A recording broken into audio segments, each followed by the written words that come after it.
Okay, so ito yung generator natin. Um, ito yung gas, no?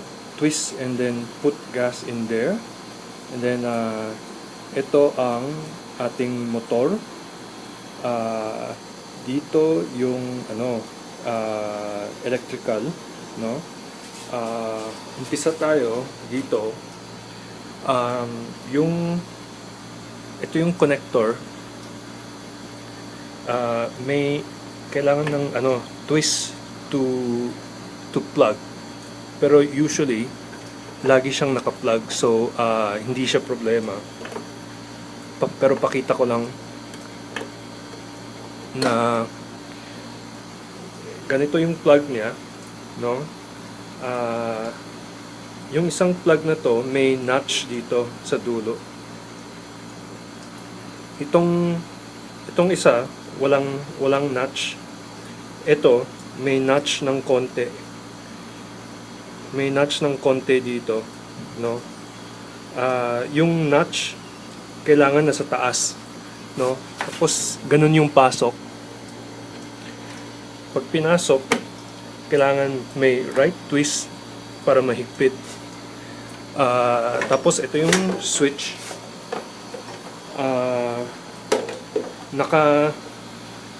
Naka-tap na tayo dito, no? So ang pagka after na on yung generator, dito papasok yung yung switch. Okay?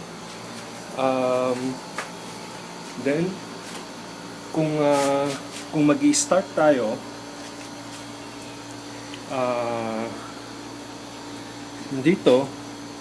dito sa baba, ito yung starting position. Medyo malabo dito pero kulang kasi yung light, no? May black switch dito, tapos may white switch dito, no?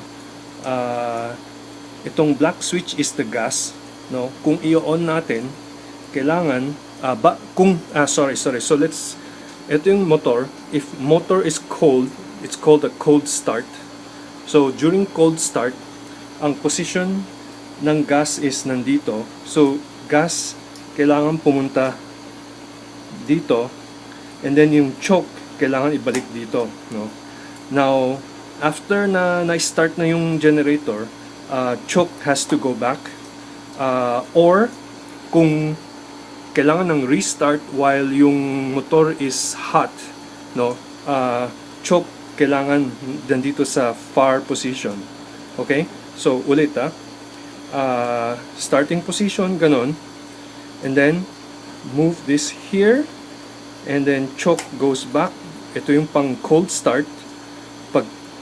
When motor is already started, you move choke back, and then when finish using, you put the gas back para closed siya, no? So other than itong dalawang switch, so this is back to starting position, this is off position. So gas, and then choke to start, and choke to start, and then when motor start, choke goes back, no? Maliban dito, meron din tayong on and off switch. On and off switch is this one, no? Nandyan yung choke and gas. On this other side, ito yung on and off switch. This is off, and this is on, and this is off, and this is on. So during cold start, no? So verify natin na nakakabit yung switch, nandito yung tap, no? Kapag in-on mo yung gas and then on yung choke, to turn on natin yung switch, you know, off to, this is on, this is off. Turn on natin yung switch, no? After that, we have to crank the engine, no? Ito yung crank, no? Kailangan have to pull out, and then may mafe-feel kang konting resistance, no? After mo na feel tong resistance, then we have to pull, like this. We have to pull up. So first pull gently. May konting resistance dito. Now after na at this distance, do not give back kasi it will drown the engine in gas, no? So when you reach this, then pull ka agad. We're not gonna pull right now kasi tulog yung mga ibang tao ngayon. But then you pull, no? But when you pull, kailangan may konting alalay. So use your other hand. Use your other hand to hold this metal rail bago yung hatak. Okay? So that's it for the instruction, and you have to let the engine run for maybe few seconds before you put your device to be powered on here. Okay?